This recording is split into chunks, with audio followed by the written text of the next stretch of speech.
Thank you so much for joining me here today on this live stream. So today I've got a very specific topic to cover.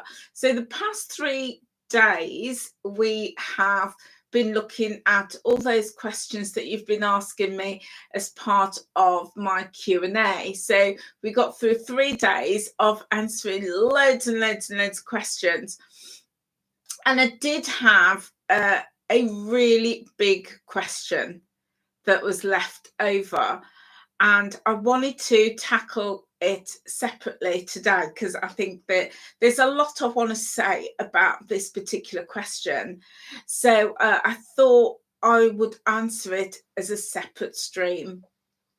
So the question that I was asked, which was a big question, was what are your tips? What are your top tips to lose weight? So a really, really big question. And if this is your first time joining me, then you may or may not know that I've had a successful journey to date. I have lost in total 115 pounds, which is 8 stone 2 pounds. It's taken me 5 years to do that, so it's not been a quick journey at all, and it averages out at less than half a pound a week. So I think I'm qualified to share with you some of my top tips for weight loss. So we're going to dive right in. And today I've got me a coffee. It's Let Nature Heal You, my coffee. And as usual, I've got some water because this is thirsty work. And it's looking a bit murky. Well, it looks murky, but it isn't. This is the very last drop of my orange squash. So there was literally like a teaspoon left. So that's why it's looking like that. But it's absolutely fine to drink. So guys, we're going to delve into this question, and I'm going to answer it as fully as I can. And I hope this will help you. I hope what I share will give you food for thought, give you some ideas, and help you to build that foundation so you can be successful in your weight loss journey at whatever stage you are at. So my tips for weight loss, and if I'm looking down, that's because I've got my responses typed out in my little notebook. So tips for weight loss, number 1. I think that whenever somebody is wanting to lose weight, it's because they're unhappy. It's unhappy with where they are in their health, in how they look, in how they feel. And just generally. And I think whether somebody has got 10 pounds to lose or even 5 pounds to lose, or whether it's 100 or 200 pounds, I think the feeling is pretty much generally, and I'm generalizing now because I realize that either side of that, there may be people who have health issues, mental health issues, and want to lose weight for a variety of reasons. But I think the bulk of people who want to lose weight are doing so generally because they want to get healthier, they want to get fitter, they want to get stronger, and they want to feel better in themselves. So I think that most people who decide that they want to embark on a weight loss journey are unhappy in some way or form. And I know I was very unhappy with how I felt. And I want to say with how I look, but to be fair, I didn't look in the mirror very often. I didn't look because I didn't want to see the reality. And every now and again, if I was walking across a store or walking in a room and I had a mirror, I would catch myself, and I didn't like it. So I didn't want to look at myself at home, but I was very unhappy with how I felt. Very, very unhappy. I was sluggish. I was tired. I couldn't move very well. My body actually hurt, literally hurt. So I wanted to improve that. I wanted to improve how I felt. I wanted to improve how I felt about myself. I wanted to be able to move with ease. So, and ultimately, I wanted to look good. I wanted to be attractive. I wanted to look healthy as well. And I wanted my son to be proud of me so he can, introduce me to his friends and not feel embarrassed or ashamed.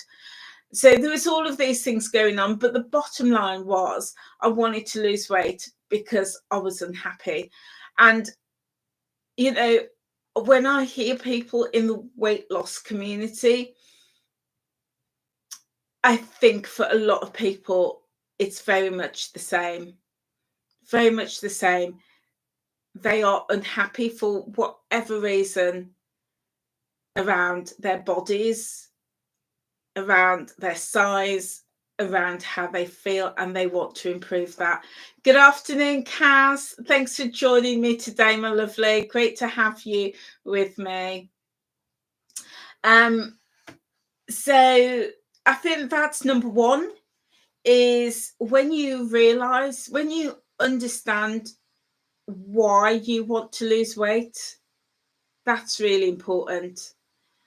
And an important part of the journey, starting off with understanding your why, exploring your why, maybe even writing down your why, having a visual of your why, of where you are now and where you want to be. And one of the things that I do is I create my own vision board, and I run courses. I do courses amongst the few things that I do. I also have a background working with corporates, and in the past I've done lots of work with corporates around helping their members create vision boards for themselves. And I also do that with people in my community, and I've ran a number of vision board workshops with people in the weight loss community to help them to figure out and really understand where they are now and where they want to be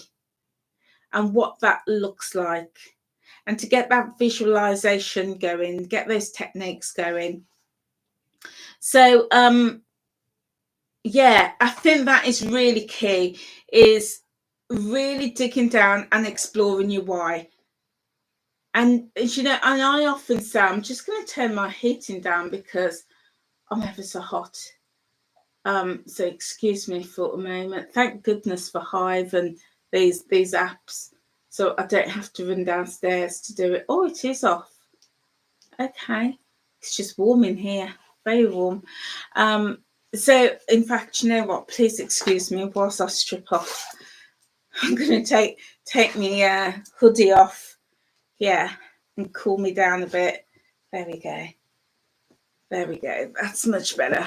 Oh, feel cooler already. Feel so much cooler. I'll have a little sip. There we go.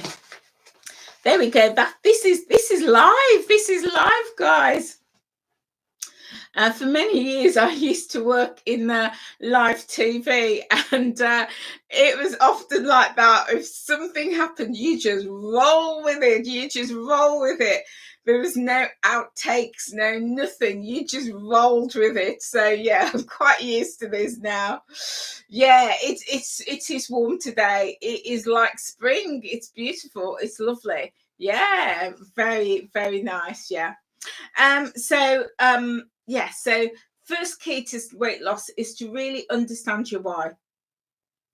And sometimes just starting the journey, knowing that you are unhappy, is enough to get you going. And that's fine. But over time, I think really important to really think about your why, because when you start to feel like you want to give up, then that's when having that strong why is going to keep you going. So yeah, just getting started is the first step. The next step that I've written down is to do some research and explore various options that are available. There are so many ways to lose weight out there, so many plans, so many belief systems, so many options, just so many things out there. And I think that the weight loss industry, and you know, the weight loss industry is only very recent. If you think back, you know, goodness me, about 60 years ago, 70 years ago, there was no such thing as the weight loss industry. And I'm following the Weight Watchers program, and Weight Watchers has been around for 60 years. That's all, 60 years. And before that, there wasn't really anything. If we go back 80 years, there was nothing. There was no weight loss industry. But then I also think that that was about the lifestyle was very different, very different. One, people were more active. We didn't have cars, and well, we did have cars, but not every family had a car. The availability of transport now is you know, it's literally on the doorstep. Some households has 2-3 cars. Everybody's got a car over 18. People don't walk as far, and back in the day, 70-80 years ago, that's what people did. They walked everywhere. And then we also have the rise of the food manufacturing. Back in the day, people grew their food, they cooked their food, they bought their food locally. There wasn't, even when I was growing up in the late 60s, 70s, you made your sandwiches at home and you cooked food and you took that into work, and that's what you ate. That's what my parents did. And there was no such thing as, oh, I'm going to buy my lunch, I'm going to nip to the supermarket and buy my lunch. There was no such thing as that. You cooked your food and you made your food at home. There was no such thing as, you know, I remember back in the 70s, and convenience foods started to become popular. And you know, the concept of going out and buying a packet of food that somebody else had made was quite foreign, because up until then, never been heard of. And then, like in the 80s, with the rise of McDonald's and Pizza Land, who remembers Pizza Land? You know, those things were foreign, didn't exist. And then now we're into this age of not just convenience food, but this ultra processing food. And it's scary to think that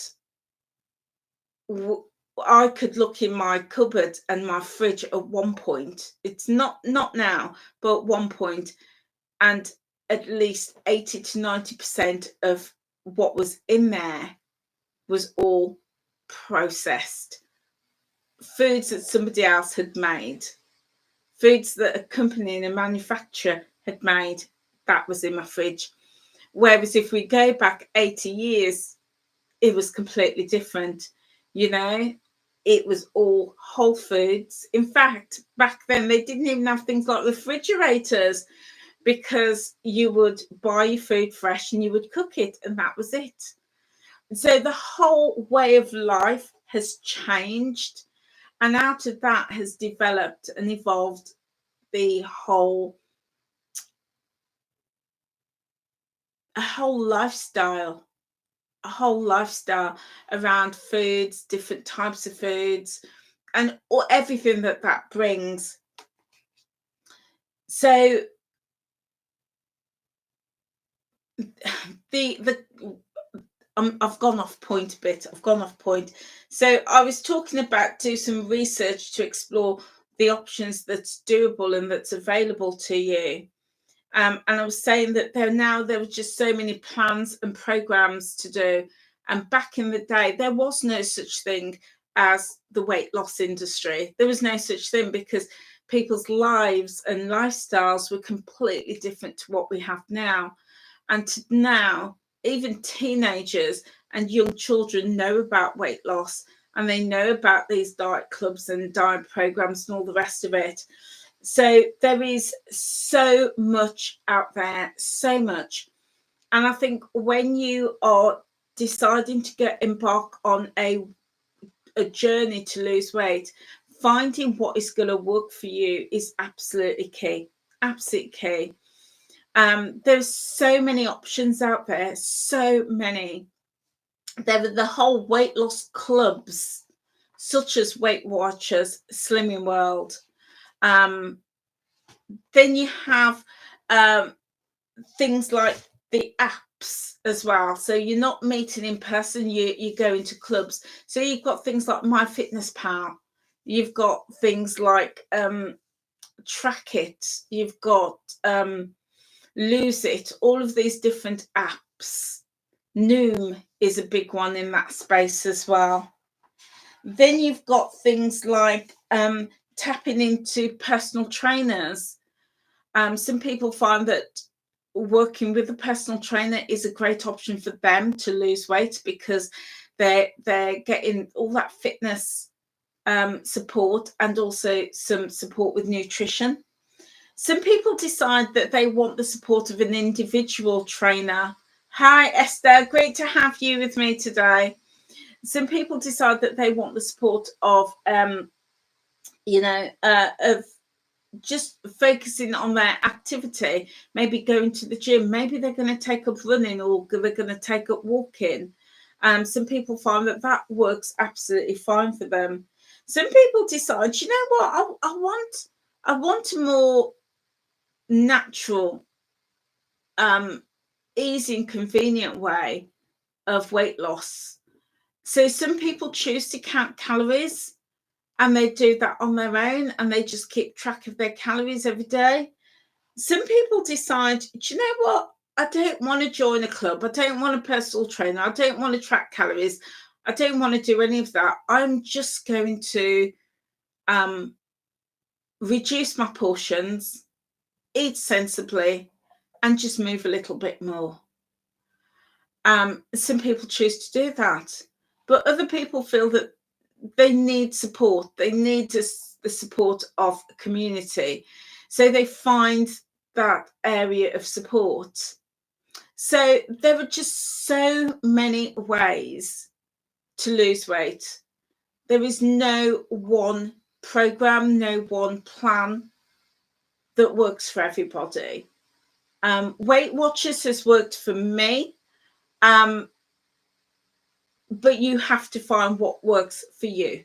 And there's just so many different options. I know of a friend of mine, and she was like, she's going to lose weight and she's going to do it on her own.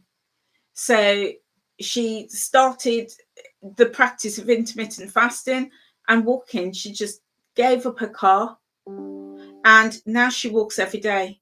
Every day, everywhere she goes, she walks. And if she's got shopping or anything like that, she just jumps on the bus or gets a taxi.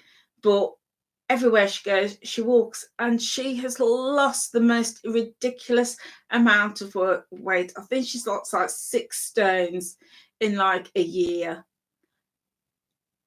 And that works for her. That works for her. I also, the guy down in my local chippy, I haven't seen him for a few months, and because I don't go in there very often. And I went in there 2 weeks ago, and I couldn't believe it. He was literally half the size. And and sometimes when people lose weight really quickly and you haven't seen them, I just am very cautious as to what I say, because there could be all sorts of reasons as to why somebody's lost weight. It could be it could be that they're ill. Yeah, so I'm very, very cautious. So I got chatting to this guy, and he was like, no, he decided he wanted to lose weight. And I says, well, how have you done it? Because honestly, I didn't even recognize him. He said he just started eating a lot less, started eating 2 meals a day, and started running. And where I live, it's right near a nature centre, and he just started running around there every single day. He'd do 2 or 3 laps, which would take him about an hour, and he got up every day and he ran, and he just, reduced his food intake and the weight. I couldn't believe it. So there are so many ways to lose weight. You have to find what works for you. As I said, Weight Watchers has worked for me. You have to find what works for you. And in doing that, you've got to explore what's truly doable.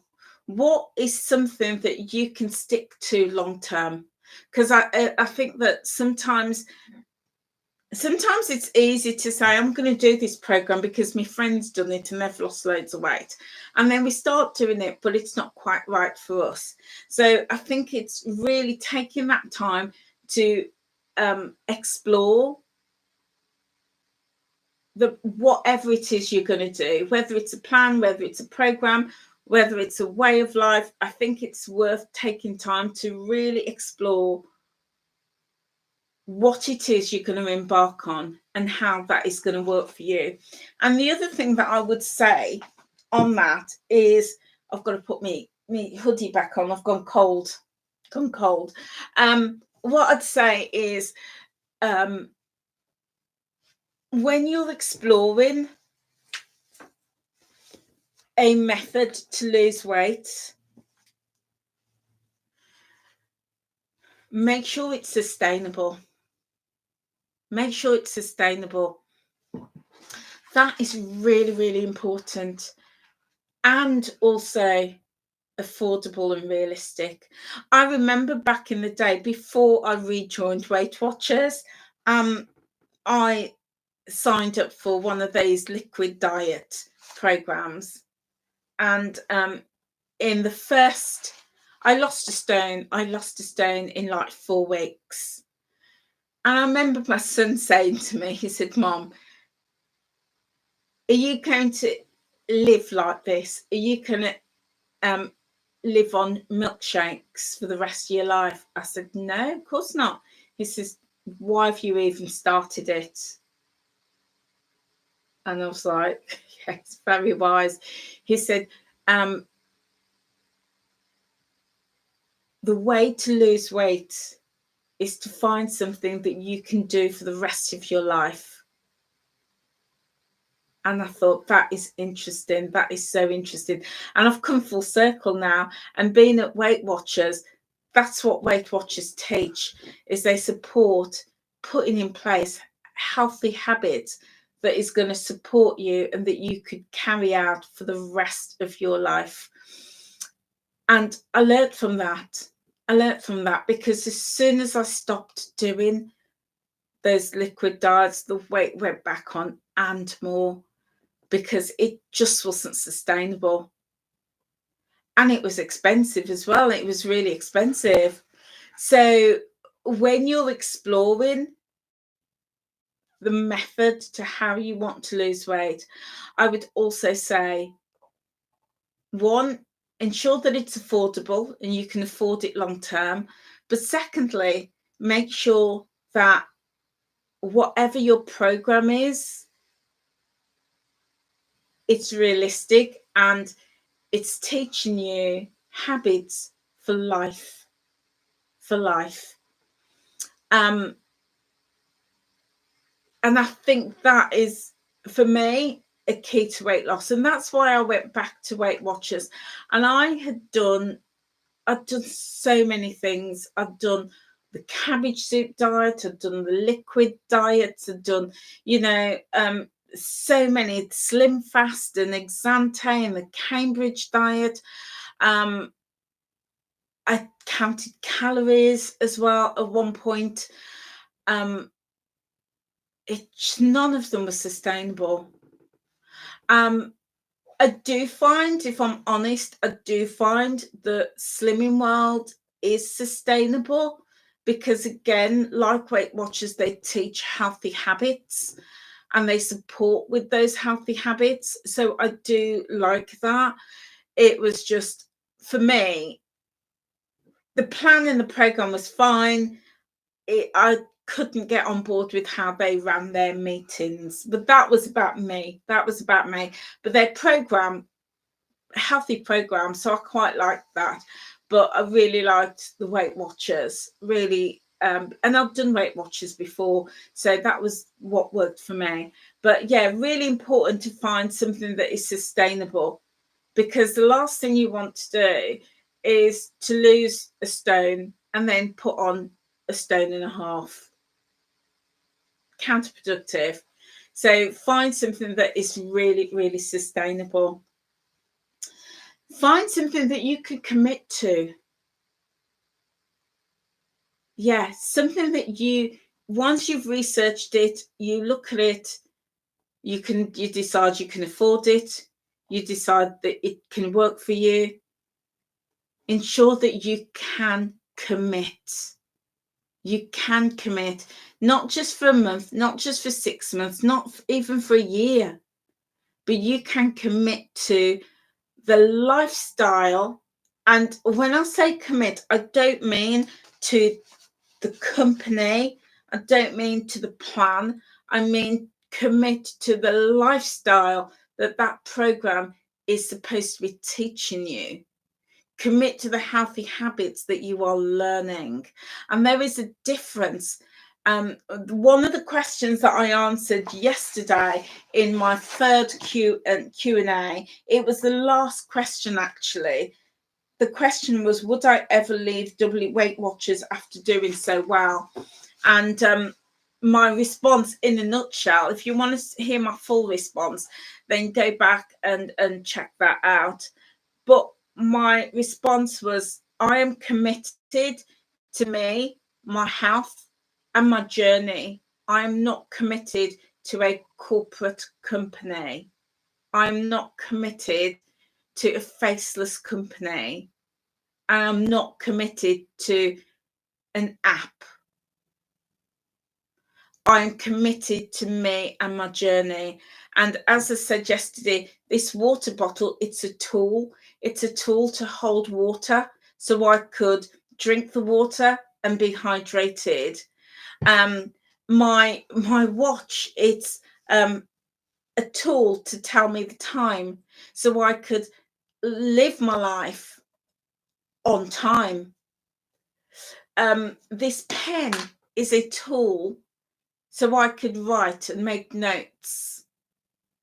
And the Weight Watchers is a plan and a program that is a tool to help me live a healthier lifestyle and to get to where I want to be. So the same way that I am not committed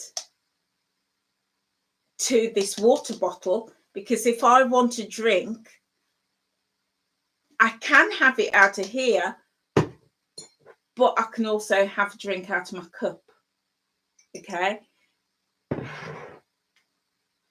I can tell the time on my watch, but I could also tell the time on my laptop, on my phone, or the clock on the wall. So the same way, I am not committed to Weight Watchers, the company, and I'm not committed to the app and the program. I'm committed to me. I'm committed to my health and my journey. And Weight Watchers is the tool that helps me to get to where I want to be, which is a healthy version of myself. So I hope that makes sense. Kaz says, you're not keen on Slimming World as they promote eating as much carbs as you want, which for you isn't helpful. And you know what, a massive thing, that's why it's so important to explore a variety of plans, a variety of programs, a variety of methods to lose weight, and then choose something that's right for you. That's right for you. I've got a personal friend who did Weight Watchers, and it didn't work for her. It didn't work for her. It wasn't right for her. She left, went to Slimming World. She's doing really, really well now. I've also had, people on my Facebook pages left Weight Watchers and gone to do Noom, or they've gone to count calories, etc. We're all different. We have to find what works for us and find what is going to help us to get to where we want to be. Just like, the water bottle, that is going to help in getting me hydrated. My car helps me to get out and about. Weight Watchers helps me to get where I want to be in terms of my health and wellness journey. But I did a much fuller response to that question, which I thought was a fabulous question yesterday. So we've got to do some research and find the program, the plan, the method, the system that's going to work for us. What I personally love about Weight Watchers is the level of support. Before COVID, I way preferred the Weight Watchers support in their workshops over Slimming World. Slimming World, it just did my head in. That's just me. But I liked the way the Weight Watchers meetings ran. During COVID, the Weight Watchers virtuals were an absolute lifesaver for me. And I really, really like the support and the community that Weight Watchers offer as part of their program. So that works for me. And I know different things work for different people, because I hear people saying, oh, they don't like the Weight Watchers virtuals, doesn't work for them. And that's fine. We're all different. We're all different. But yeah, choose a plan, choose a program, choose a method. You might even decide, you know what, like the bloke in my local chippy is going to reduce his portions, go running, and that's how he's going to lose his weight. So find what is going to work for you. Also for me, alongside the Weight Watchers program, is intermittent fasting. That absolutely works for me. Yeah, absolutely works. Within whatever you choose to do, find that community. Find a community who is going to help you and support you, because I really believe that we can just get up and lose weight on our own. It's absolutely possible, but it is so much easier when we have support. Yeah, when we have support, because no one is an island.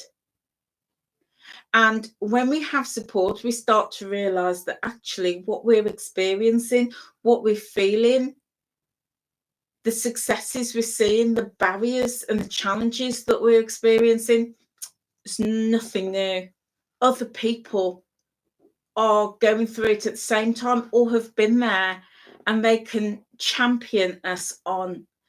So having a community, I think, is really, really important, whatever method you choose to lose weight. My next point is whatever method you use. Now, I'm talking quite broadly, because I know that I have a lot of people that follow me that are doing the Weight Watchers plan, but not everybody is. Not everybody is. So that's why I'm speaking quite broadly. So my next point, whatever program, whatever method you use, is to make healthy choices every single day. Excuse me whilst I have a sip. It's thirsty work. Make healthy choices every single day. And when I say that, I don't necessarily mean just food. I think healthy choices has to be a lifestyle. If we want to have a healthy lifestyle, it's much more than food. Food is a great place to start. Getting those fruits, getting those veggies in, managing our portions, reducing, whether it be the carbs, whether it be the fats, whatever program you're on or plan you're doing, reducing the calories, whatever it is, it's making those healthy choices every single day. Starting with food, I think, is a great one, but also moving your body as much as you possibly can. And for some people, that's going to be a lot. For some people, it's going to be a little. But doing whatever you can to move your body, I think, is really good. And that's always going to be a healthy choice. I think a healthy choice as well is around getting sleep. There's a lot of science around sleep and how important sleep is for our bodies to repair, to rest, to heal, for our mind as well, to recover, to recuperate. And then we know that sleep has an impact on our hormones as well. So when we get the sleep that we need, how we then deal with the following day can have a huge impact. We're not as tired, we're not as fatigued, and that can then help us make better choices. I know, for example, if I don't get the sleep, if I don't sleep well, on those rare occasions where I don't sleep well, I wake up and I can eat a horse. Oh my days. And it's usually those fatty, sugary, carby things that my body's craving. So yeah, we know that, making a healthy choice around sleep is so important, but also a healthy choice around rest. We live in a world where it's so easy. Hello, Frugal Mama. Great to have you with me today. It's so easy to always be on the go, the demands of work. And you know what, you know me, I listen to lots of podcasts. I was listening to a podcast yesterday and it was saying that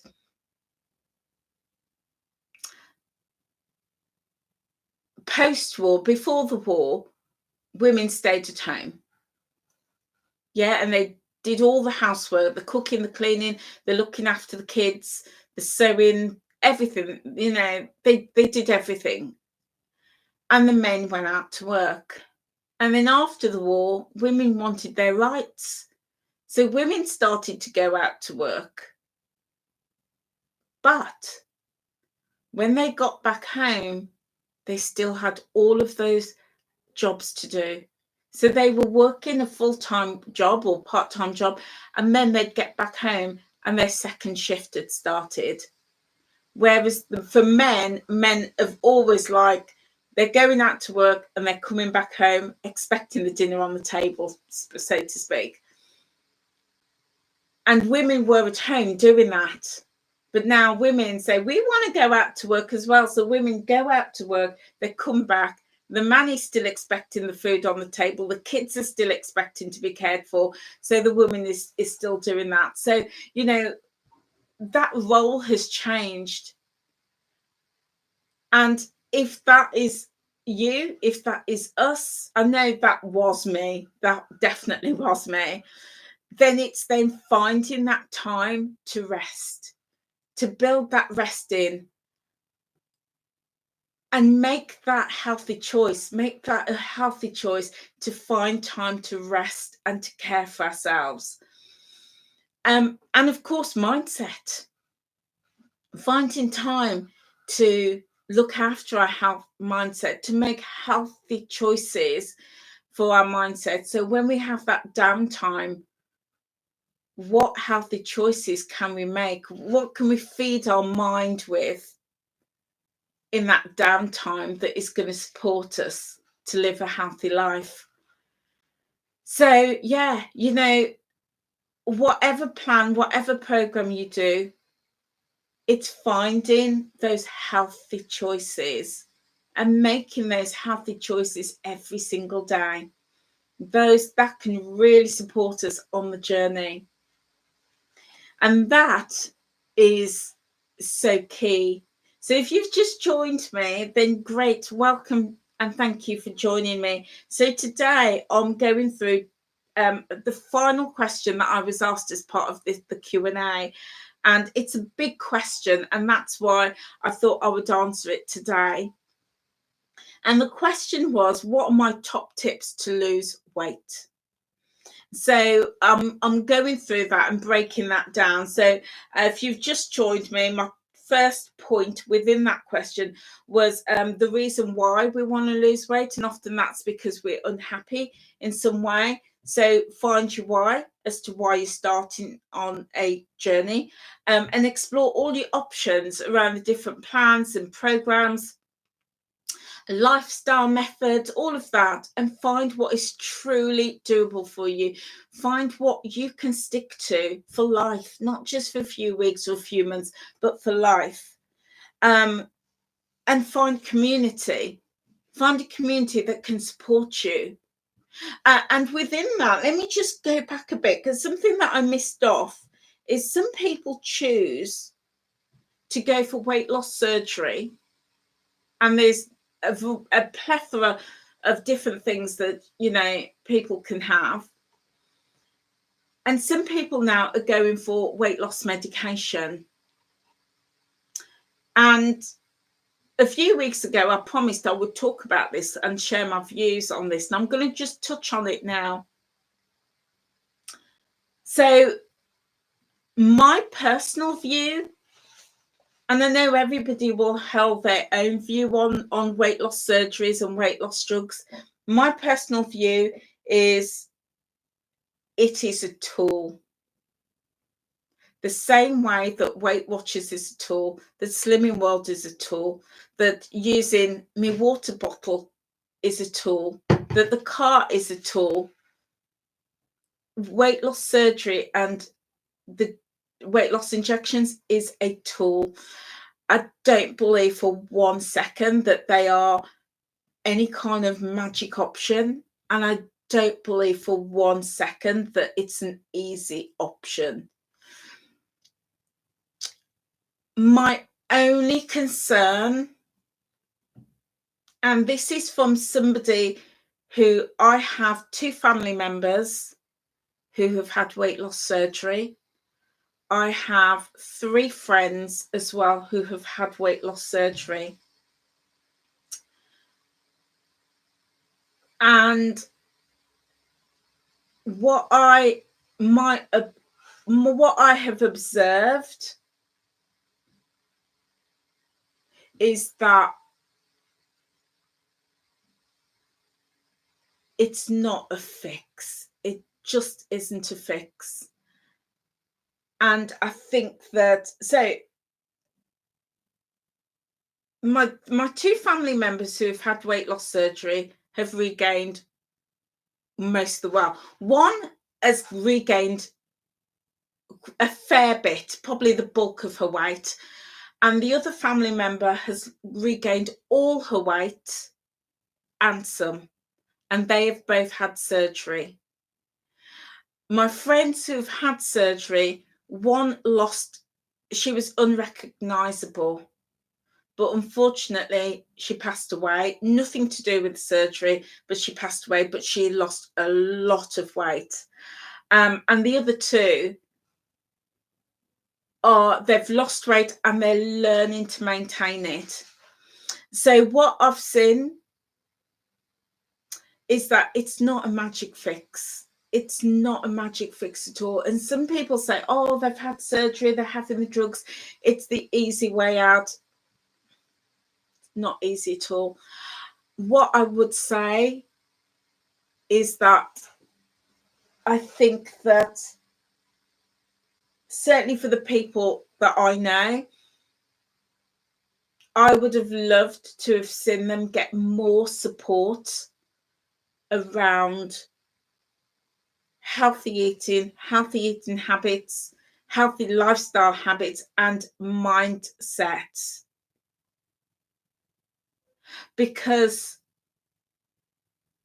with the two people that I have had surgery, they physically couldn't eat because their stomachs were shrunk. I think they say that's your stomach. All of that was cut. So all that they had left was that. So that is the size of the stomach. So they had 80% of their stomach removed. So physically, they could only eat a tiny amount of food. But with my one family member, and I'm supporting her at the moment, she has regained all her weight and some, because she still hadn't understood about healthy eating and healthy lifestyle. So, for example, she could only eat a tiny amount of chicken because that's fiber, that's protein, that's going to leave her full. However, what she is able to do is eat copious amounts of crisps and chocolates and sweets and snacks and alcohol, and drink alcohol.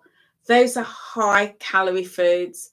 So while she's only able to eat a tiny amount of good quality food, she was filling out with, they call them slider foods, the foods that go through the stomach really, really easily. So she hadn't learned about healthy habits. So she's back to square one and have gained more weight.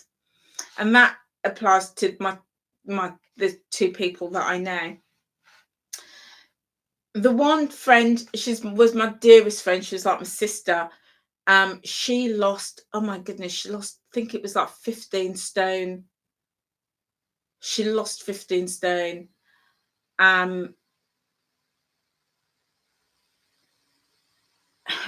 Again, you know, her death was nothing to do with surgery, nothing at all. What I did see was she became a little bit malnourished and she was so thin. And again, I think that was because she didn't really fully understand about healthy eating. And when she did eat, wasn't really eating nutritiously. So she lost a lot of weight, continued to lose, and was more on the other end of being malnourished. But my other two friends, and you know what? The two family members and my friend that died, they had their surgeries about 10, 12 years ago. But my other two friends have had it in the last 5 years. And I think that the weight loss, the bariatric industry, I think they've come a long way, because with these two friends, they had to see a nutritionist, a dietitian, they had to see somebody about their mental health. They had a lot of education and support about eating, healthy lifestyle, and healthy living. So they've lost weight, but they seem to be doing a lot better.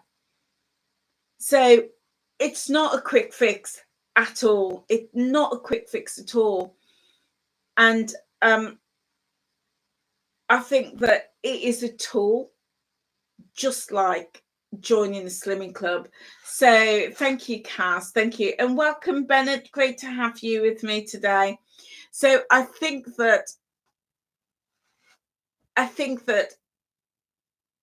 weight loss surgery and taking weight loss medication is an option. And I think that when people get to the stage where they want, or they're exploring weight loss surgery, and actually I've got another friend who's had surgery, and she lost like 10 stone in like, I don't know, 8 months. And as far as I know, she's doing really, really well with it. And I also think, because interestingly, those three friends, paid for surgery themselves, where my family members, they got it on the NHS. So it also makes me think about the motivation, the driver for that. If you're paying out, I don't know, 12 grand or however much it is for weight loss surgery, you're going to make sure because my one friend, she remortgaged a house to be able to pay for it. You ain't going to mess that up. You're going to do everything you're told to make sure that it's worth it. Whereas, it's kind of like they say, if something is free, people generally don't value it as much as if they've had to pay for it. So yeah, I'm just wondering if that's a factor. I'd be interested in your thoughts. What are your thoughts, guys? What are your thoughts on weight loss surgery and taking medication? Yeah, pop it in the chat box. I'd really be interested in that. Do you think it's an easy way out? Is it something you would ever consider? But yeah, I think that I also see people in the community who've had surgery and who are taking medication, and I think good on you. If losing weight, it can have its challenges, but being overweight, that is hard. Being overweight is very hard. So I think that anything that is going to help you to lose weight and keep it off and give you a fighting chance is good. As long as obviously you've explored it and you've explored, the pros and cons, the goods and the bad, take medical advice, explore how it's going to affect you. I think, yeah, because being overweight, it's hard. It's hard. It is hard, and to know that you having illnesses and disease and even having a shorter lifespan because of being overweight, that's hard. So yeah, I think that if tools and services are available and you've explored them, I feel no way about that. I'm like, you know what, go for it. Kaz, in your opinion, weight loss surgery doesn't teach someone how to eat healthily or well. It just stops them overeating for a while, but then gradually they can eat like they used to again. Yeah, and do you know what? I agree with you. And I've seen that. I have seen that with those individuals that I know. However, in saying that, you could argue the same for calorie counting, for slimming clubs. You could argue that for anything. And again, we see that in Weight Watchers and in Slimming World, where people restrict, they stop, they don't learn those healthy habits, and then they return 6 months later and they've regained all the weight and some. So, you could argue the same for whatever method somebody does. When I was doing those liquid diets, it didn't teach me anything about healthy habits. And as soon as I stopped, gained the weight back. I did that with Weight Watchers. I thought I had learned healthy habits, but I didn't. What I was learning was to be dependent on an app and dependent on a company. And as soon as I stopped, weight went back on. And then we see that in the community even today. We see so many people saying, I've stopped tracking. I've been on holiday. It's Christmas. I can't afford the membership. They stop tracking. They come back 3 months later, they've regained all the weight because they hadn't learned the healthy habits. And I talked about this at length yesterday. And that's my opinion, is that weight loss clubs, weight loss programs are designed to keep you dependent on their app and their program. And you as an individual have to take it one step further to really embed those habits. And that's why sometimes people say, because yesterday I mentioned somebody said to me that when they put their phone down, they're lost. And that made me really sad. I was like, so if you were lost, if you're not tracking, what have you learned in all these years at Weight Watchers? What have you learned?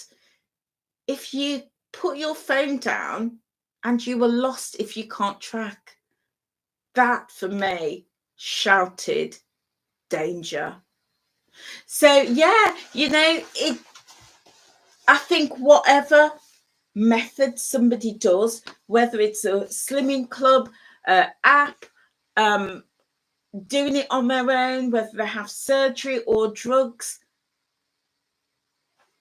I think that is just the surface. That, like I was talking yesterday again, that's the iceberg. They have to get underneath the water and build that solid foundation, and they have to build those healthy habits and build that healthy lifestyle. And once people build that healthy lifestyle, whatever method they do, that's what's going to lead to weight loss and keep the weight off. Yeah, absolutely. So yeah, that's my opinion. And we're all entitled to our own opinion and our own thoughts. And as I say, everything that I share and say on this channel, it is purely for entertainment. I'm not a psychologist. I'm not a doctor. I'm not a medical professional. I'm not a nutritionist or dietitian. It is all my opinion, and it's for entertainment. But those are my views. So tips for losing weight: to make those healthy choices every single day, whatever method you choose, however you choose to lose weight. And I also think that another really important step is to celebrate yourself.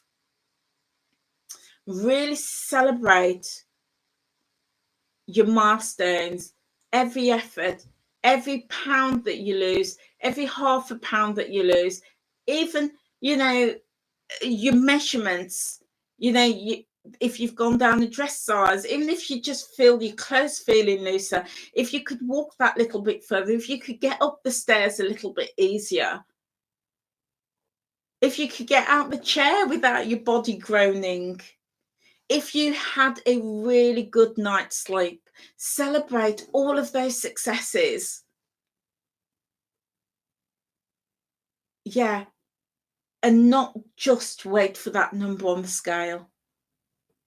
And I think when we start to celebrate those successes, we celebrate who we are. And we can feel good about ourselves. Because if we feel good, we're going to want to continue. Because that goes back to our why. One of the number one reasons people want to lose weight is because they're not happy. They don't feel good about themselves. So finding reasons to celebrate yourself and feel good about yourself, I think, is critical, really, really important.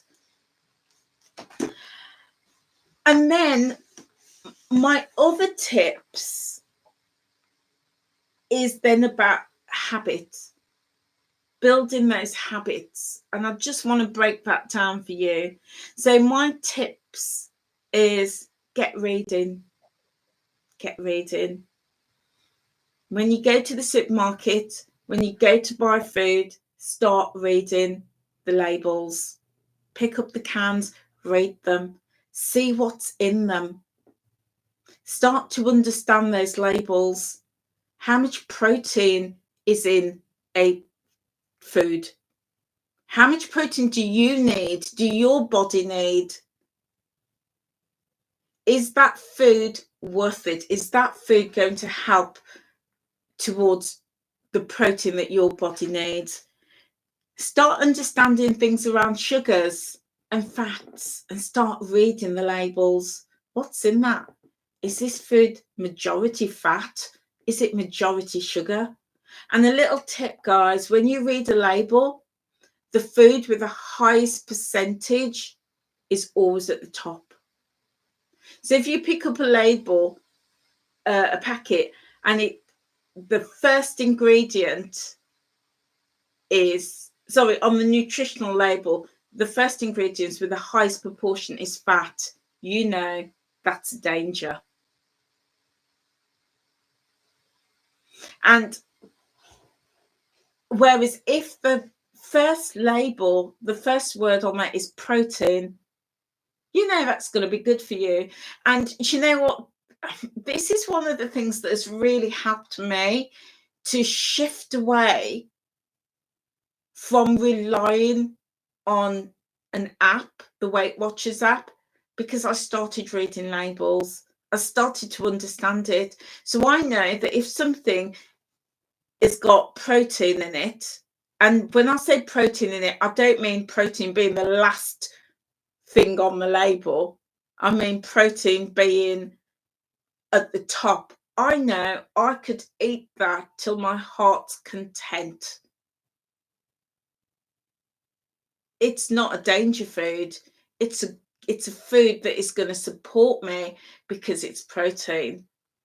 If, however, I pick up a packet and on the nutritional label, fat or sugar is one of the first things on there, and you know it tells you how many grams of fat per 100 gram, etc. That label, if I see fat or sugar, it's going straight back on the shelf 9 out of 10 times.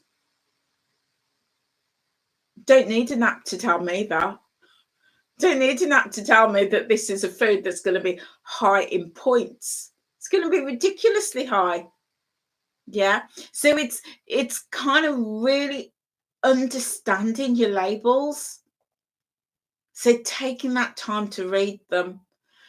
And then also the nutritional content of that food. Again, so for example, when I read what's in a food, again, it works the same way. If it's, say, like pork sausages, for example, it will tell you what percentage has the biggest portion, what ingredients make up that food, but the biggest proportions comes first. So if it says something like pork in a pork sausage, and it's the first one, you know that is the bulk of that product. Then it's going to give you the percentage. So it might say 80% pork. Okay. Then I'm like, okay, well, if it's 80% pork, what else is in it? And then that's when you start getting behind that pork sausage. And then you start looking, well, it's got added fat.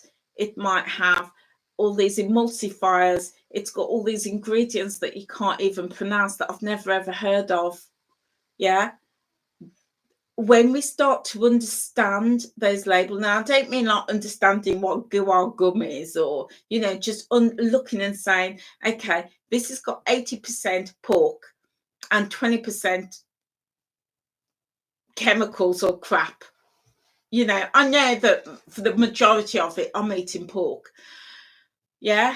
I'm like, okay, I'm going to go with that. I'm happy with that. And only you can make your choice. But if I read a label and I see that 50% is pork, it's going straight back on the shelf, because I'm like, what else is in that pork sausage? Yeah. And it might be packed out with fat or other animal tissue and animal content and all these chemicals. Not having that. No. Or again, it might be, I might buy a packet of biscuits, and when I read it, it's like, you know, sugar might be the first thing on that. Well, of course, that's going to be massively high in points, but also that's not good for me. It's going to be high in calories too. So really taking the time to understand food labels So important. And if you need any help with that, just check out the Food Standard Agency, and they've got lots and lots of useful information on there to understand food labels. And when you start understanding food labels, whatever plan you're doing, whether you're doing Weight Watchers, Slimming World, you're doing Noom, whether you calorie counting, or if you just say, do you know what, I'm just making a lifestyle choice and I'm not following any plan, I'm just choosing, quality, healthy food. That's the way to go. That takes away any dependence on, apps and things like that. Just reading food labels and making healthy choices and really understanding that. So if you go for that sausage with 80% pork and you scan that, that's going to be lower. Obviously, it's going to be lower in points than if you went for a sausage with 50% pork, because and it's packed out with fat and other bits from the animal. If you go for a biscuit that is 70% wheat, such as digestive, that's going to have less sugar and they're going to be less in points than going for something that is the bulk of the ingredients is sugar. I'm just trying to think what that maybe like a wafer, right? That's going to be high in sugar, or one of those like a chocolate bar or something like that. That's going to be high in points over something like a wheat-based biscuit.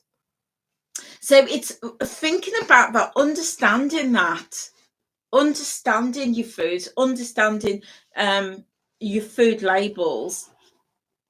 Another tip to help you lose weight is to eat slowly. And I've talked about this before in other lives, is eating slowly. When we eat slowly, our stomach sends out a signal to our brain and vice versa. And our bodies start to say, do you know what? I've eaten and I'm full. And it's learning to listen out to that signal and to learn over time. It doesn't happen overnight, but over time, learning to listening to that signal, and then to say, do you know what? I'm full. I'm going to stop eating. And do you know what? It's not funny because I do it all the time, but I did that this morning with my yogurt, my Kvarg yogurt, and I was eating it and I was thinking, oh my goodness, I'm getting full. And I only had one spoonful left to go. And I looked at that spoonful and I listened to my stomach. And I was like, Angela, you're full. Stop. Just stop. So I did. I put my fork down, my knife down, and I busied myself doing something else. And you know what? Because of conditioning, I wanted to go back and finish that.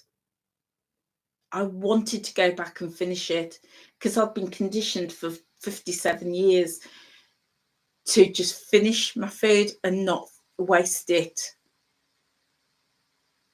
And I thought, no, I'm full. I'm satisfied. I'm going to put it in the bin, and went straight away and put it in the bin. It takes time to be able to do that.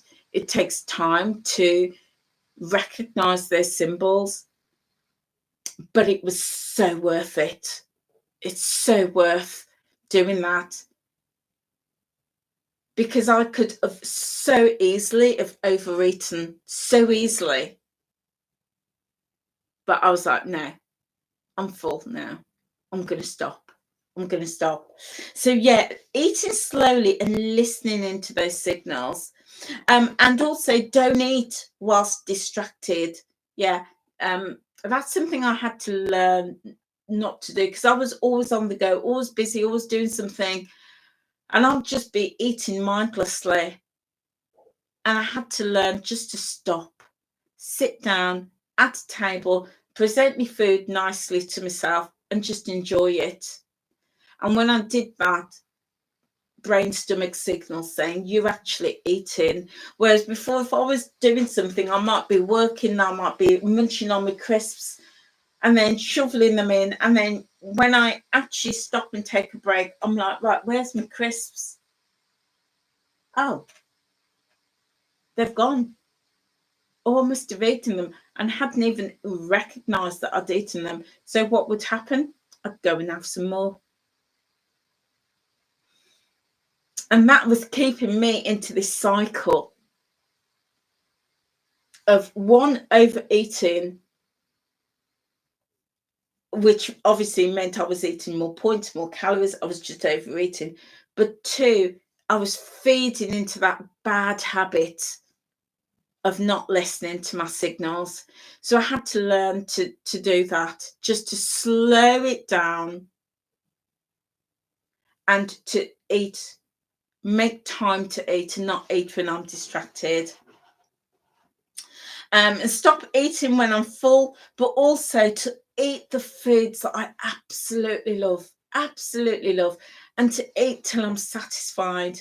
And when I do that, I don't have the need to snack and I don't have the need to pick, because I've really enjoyed my food and I'm thoroughly satisfied. And I'm like, that's it, I'm done now. I'm done. I've eaten, I've enjoyed it. And my final point on this is go for nutrition. Go for nutrition and go for whole foods. When I was eating processed foods, and again, I'm not demonizing processed foods because I think they have a place. But when I got to a position where I could cook my food from scratch, and I could cook it, I could batch it, I could store it. And when I got to a position where I could do that, those were much more satisfying than when I was eating the convenience foods, those ready-made foods. And I mentioned yesterday that for years, before I started my journey, everything I ate was well in the oven. I could cook, I've always been able to cook, but just didn't. So it was like pie and chips, pizza and chips, chicken and chips, there's convenience foods. Yeah. And at the height of my illness, when I was really ill and unwell, that was so convenient. I used to just say to my son, go put some, pizza and chips in the oven for our dinner. I lived on them.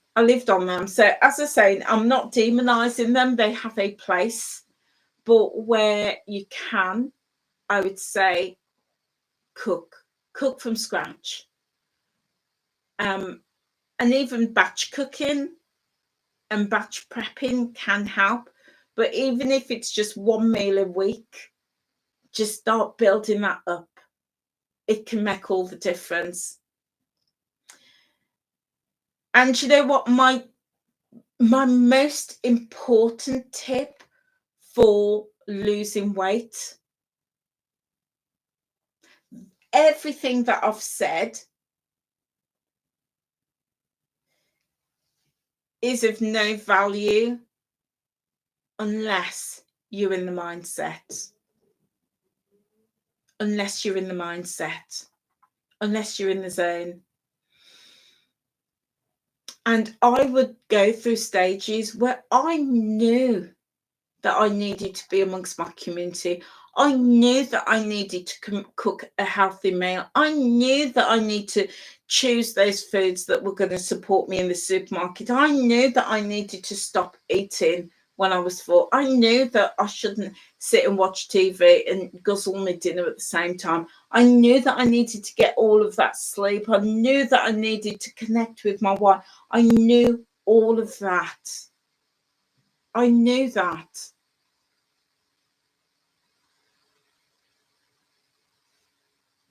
I hadn't had the mindset. I hadn't worked on the mindset. And the mindset was, I want to change my life so badly. And it's part of that was about social images, either demonizing the fuller figure or holding up the thinner figures as something to strive for. And there was conflict. So on one moment, I wanted to be slim like those models. But on the other hand, there was those messages that were saying, love your body, whatever size, whatever shape you are, love who you are. And whilst I totally agree with that, there was conflict for me because I wanted to be slim, but I also wanted to learn to love my body. And I've got jiggly bits, I've got a belly, I wanted to love that because that was what the media images were saying.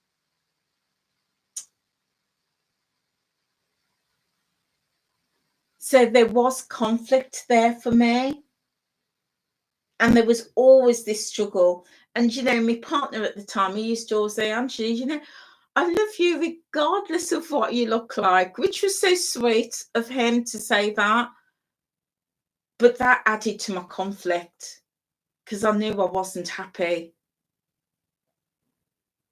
So I struggled with that. So what helped me was shifting to health. Because I was like, I could be the ideal figure for me and my body, but still be unhealthy.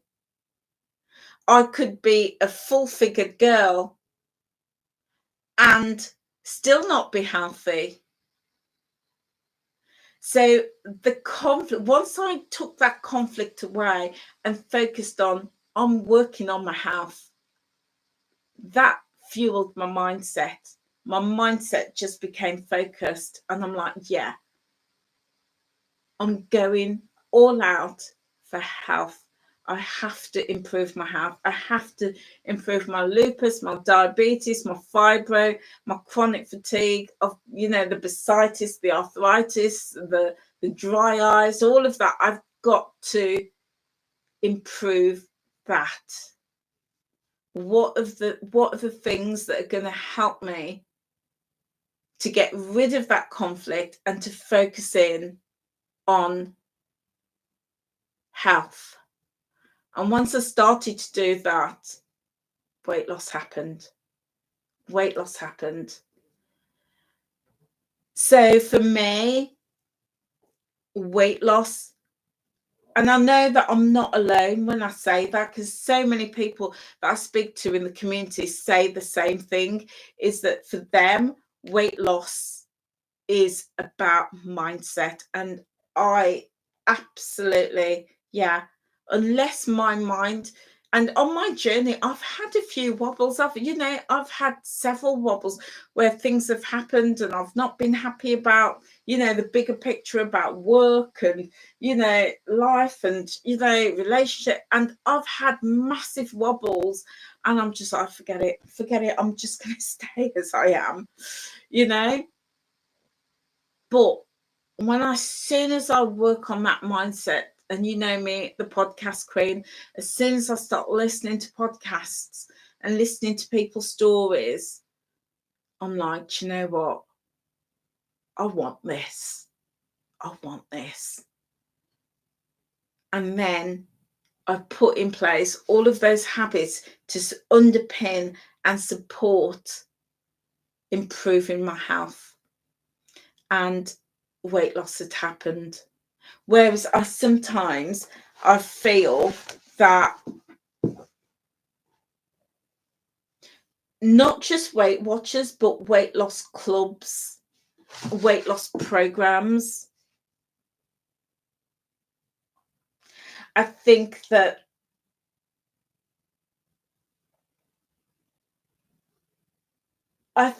they hinge too much on the food as their first attraction. So what I mean by that is Weight Watchers, for example, say nothing is off limits, nothing's off the menu, it's all about the food. In Weight Watchers, Slimming World's advertising, it's all about the food optimizing, it's all about the food. You know, when I look at Noom, it's all about the food. Whenever you look at all of these different programs, it's all about the food. And I think that is because they are all primarily food companies.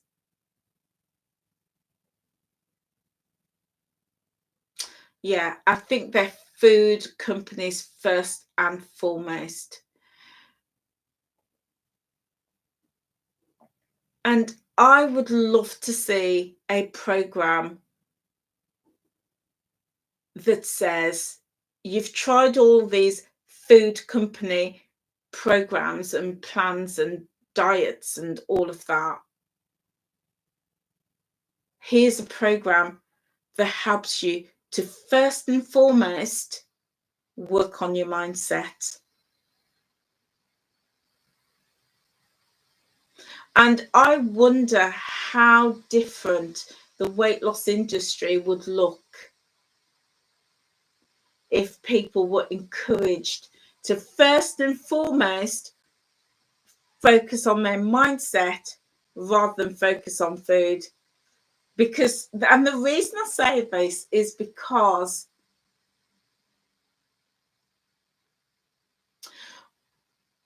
I've never been an alcoholic, and I've never been to Alcoholics Anonymous. I smoked for 2 weeks and then I gave it up 40 years ago. I've never been to a smoking cessation class. But when I have seen and I've heard how people are supported to deal with their addiction,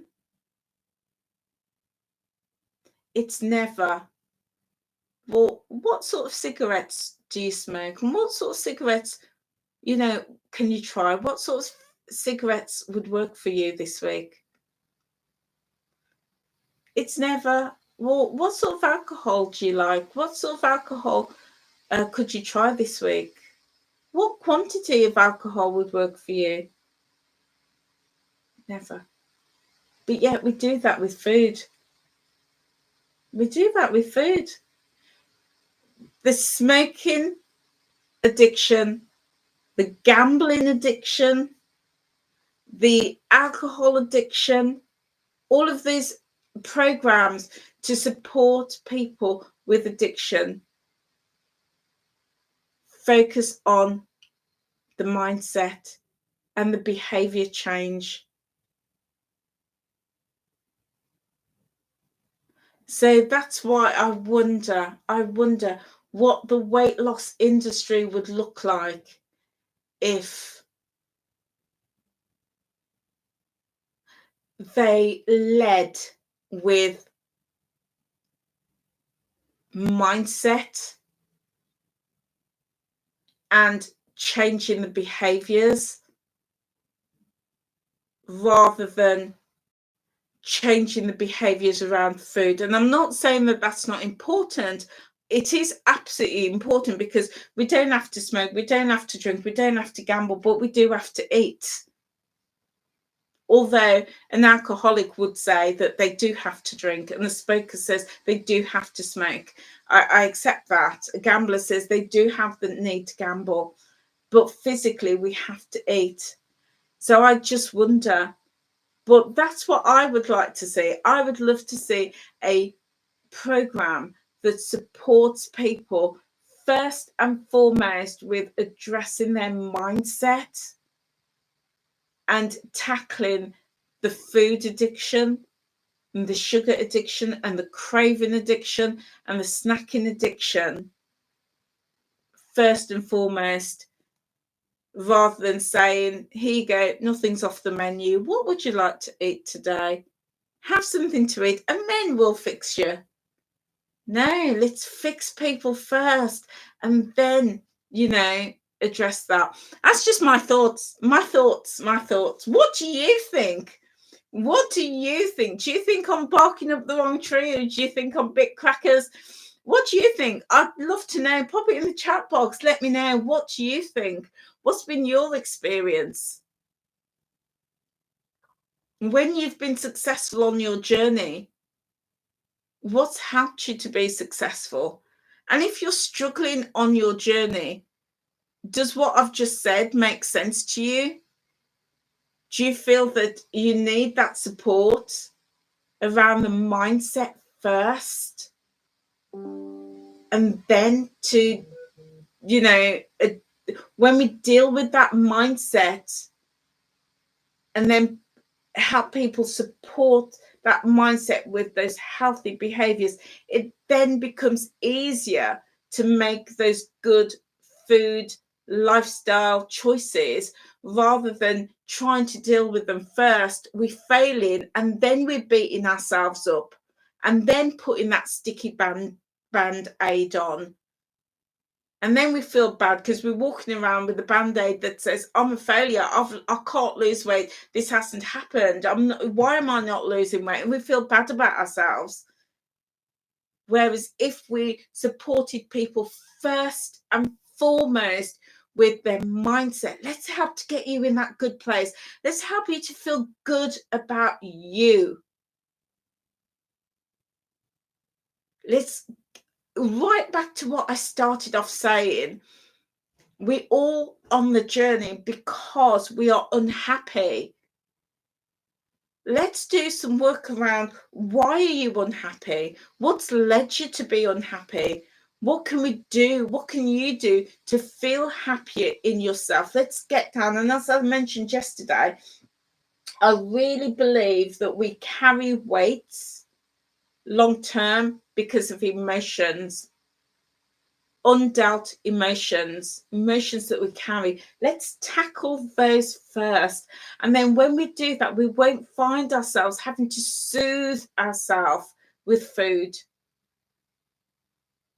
because our emotions have got the better of us, because that's why we're comforted. Let's be honest. Kaz, you agree with me? You agree with me? Yeah. We soothe ourselves. And Kaz, let me know if you agree with me on this. We comfort eat to soothe ourselves, to soothe our emotions. Whether that be we be upset, somebody said something to us that we didn't like, something happened, or in my case, my cat was sick, or we didn't get that job interview, or we're feeling really tired, or the stress is built up. And we want that comfort blanket. We want that hug. But the only way we've been able to do that in the past is by food. When we're children and we're upset, I do it with grandchildren. They're upset. Oh, I have a lolly, or have a biscuit, and we've been conditioned when we're younger. Yeah, you're definitely emotional comfort eater, and you've done it since you was a kid. Yeah, same here. When I'm upset, I get food. Even if, like, my friend, if I'm upset with my friend and I'm angry with him, or I've fallen out, he comes over with food. He was the one, Kaz, I was telling you about the other day, who keeps bringing me chocolates. Every time we fall out, he brings me chocolate. It's almost like that. They expect that the chocolate to take away all, and it doesn't. But that's what we've been conditioned with. We've been taught from children, when we're upset, when we're hurt, when we're angry, when we're tired, when we're lonely, when we feel sad, have something to eat. So, and then these companies say, we're going to help you to lose weight. Have whatever you want to eat. Let's tackle that with more food. No, no, let's stop that. Let's get off that bandwagon. Let's deal with the emotions and the mindset and work to get into that good place. And then when we're in that good place, then we're going to make those good choices. It has taken me 52 years to get to that place. 52 years. And I'm in that better place now. No longer than that. 52, 3, 4, yeah, 55 years to get to that place. And it was only the last 18 months that I had that epiphany. And I thought, I'm just using food as that band-aid. I need to deal with those emotions. I need to dig deep, explore those emotions. I need to find out why I need to soothe myself. And when I'm craving, this is a topic for another time. I'm going to talk about cravings. But when we're craving, it does. I'm seeing him tomorrow. Yeah, it does need a good talking to. I'll say, Kaz says. Yeah, when we're craving something,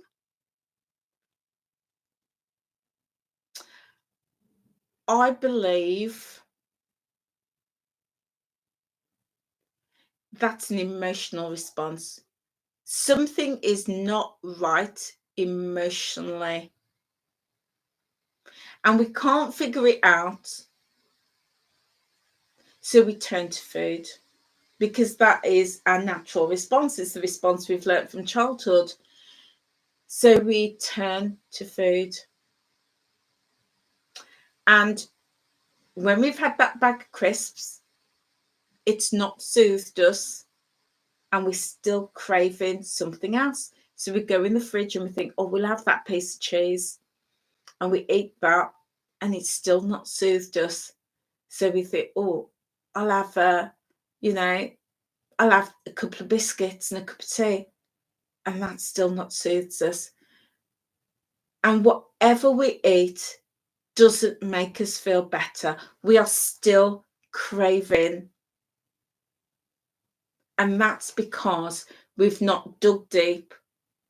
And yeah, Kaz says yes. And if that's what we've always done, it's deeply ingrained and it takes a while to change it, but it's doable. Indeed. So when we get that craving, and I'm going to talk about this on another time, but quickly, when we get that craving, I think we ask ourselves the wrong question. When we get those cravings, we ask, what can I eat?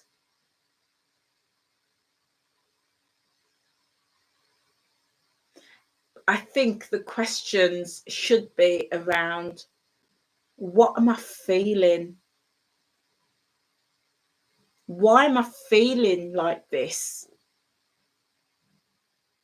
And what can I do to address those feelings?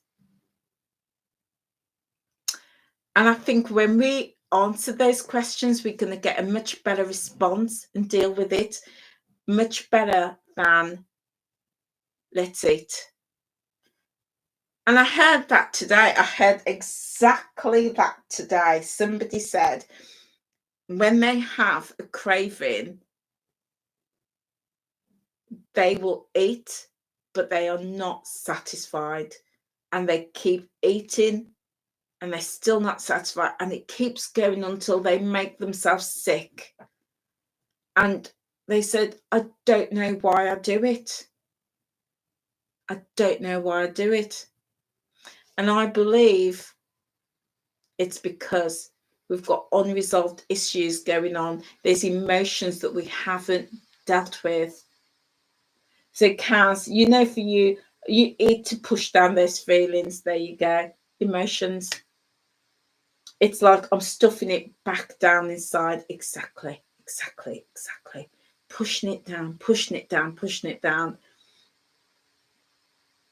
And I think that's why sometimes we struggle on the weight loss journey.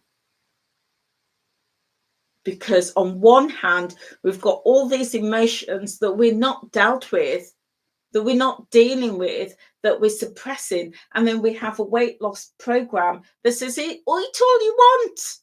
Eat all you want. Eat, nothing's off the menu. So we're like, okay, I can do that. And then we're eating and we're pushing it down. And then we're struggling to stay within our points. We feel bad. We're not staying within our points. So we're on that cycle, pushing it down. Then the points are out of control. And then we're pushing it down until we're completely out of control. And we're struggling. And then it's just like, I'm just going to give up. We need to deal with those emotions. Yeah. Yeah. Do you know, this was supposed to be a quick session and it's like an hour and 40 minutes. I've got so much to say about the weight loss journey. I think it is deep. I have learned a huge amount on my journey, not just about what foods to eat or what activity to do. I've learned a huge amount, which is so much deeper than that. And that is what's helped me on my journey. And I hope that my live sessions, I hope these videos are going to help you too. As I said, I'm not a medical professional. I'm not a nutritionist, a dietitian. I'm not a doctor, not even a psychologist, none of those things. But I've had a journey of learning, a journey of helping others. And I often think that the fruits of success will always show on somebody who's living the journey. And I hope you see that in me, that I am living the journey and that my success is through experience and hard work, and that there may be something in what I say that helps you. I hope that, and you don't have to listen to me, I do all of this for free. This is my channel to document my thoughts and my feelings and to share with you. And if you find something of value, then take it and run with it, use it to help you. But yeah, this is my learnings, and this has helped me to lose 115 pounds so far. And interestingly, the bulk of that has been in the last 18 months, after I started to unpick what was going on in my head, or my stomach, and really thinking what the healthy habit I want, rather than the healthy habits I was being told these are what you need to have, that was dictated by a faceless corporate company and a faceless weight loss industry. And that's why I always say sometimes we just have to look at what's being said and just stop and think, is that working for me? Even if it goes against the social grain, is that right for me? And sometimes we have to be brave and step out of that comfort zone and find what works for us. Yes, it's gone ever so quickly, Kaz. It's gone ever so quick. Kaz, I hope that you have enjoyed this. I can see I've still got 2 people with me. I hope that you have found it of value. I really do. I thoroughly love coming on and sharing my thoughts with you. And I hope you find them of value. I've got a few more topics that I do want to cover in the next coming days. I've got one all about accountability, interesting topic, and yeah, I'm going to pick up on this topic that I've just mentioned today as well. And as usual, I've got one about cravings as well. We're going to talk about cravings and emotions. I've got another video, another live stream that I'm going to do about following on from that series of meal ideas. So we looked at breakfast, we looked at lunch, and we're going to look at dinner ideas as well. Give you a few suggestions there. So there's loads, and I hope you're enjoying these live streams. These live streams work brilliantly for me because it means I can spend my time talking and sharing with you. We can interact in the chat box, but also the benefit for me is there's no editing. There's no editing because the editing takes a long time. So these are really working for me. So I hope they're working for you. Guys, thank you so much. Where's me water? I'm going to have a sip. I'm feeling a bit parched. So thank you so much for being with me. So whatever you're doing this evening, have a wonderful, wonderful, wonderful time. I'm going to curl up on the sofa with my new Bengal cat. She's not come to me yet. She won't let me hug her. So I'm going to coax her and have cuddle with her on the sofa this evening whilst I catch up on Emmerdale and Coronation Street. I know, don't judge me. I'm gonna watch those, and then and then I will see you tomorrow. It is going to be a short one tomorrow, and it's probably going to be tomorrow morning because I'm out with my friend tomorrow afternoon. So it'll be a quick one tomorrow, but and then I'll be back on Sunday. So guys, thank you so much for being with me. If you are not subscribed to the channel, feel free to hit that subscribe button and the notification bell. If you're at this point in the video, you might as well. And also feel free to share it as well. Feel free to share. Like and comment as well. Because that helps really a lot with the algorithm. And guys, help me out, please. Help me out. The best thing you can do to help me grow this channel, we're on the road to 4,000 watch hours. Yeah, 4,000 watch hours. The best thing you can do is watch another video. And if you watch another live, which is long like this, just listen to it. Use it as your podcast. Use it as a podcast. Listen to it in the background. Listen whilst you're cooking or you're cleaning, whilst you're driving. But just click on any of the videos, any of the lives, and just give it a listen, because that helps to build my watch hours. So guys, thank you so much for being with me today. Have a lovely, lovely, lovely day, whatever you're doing.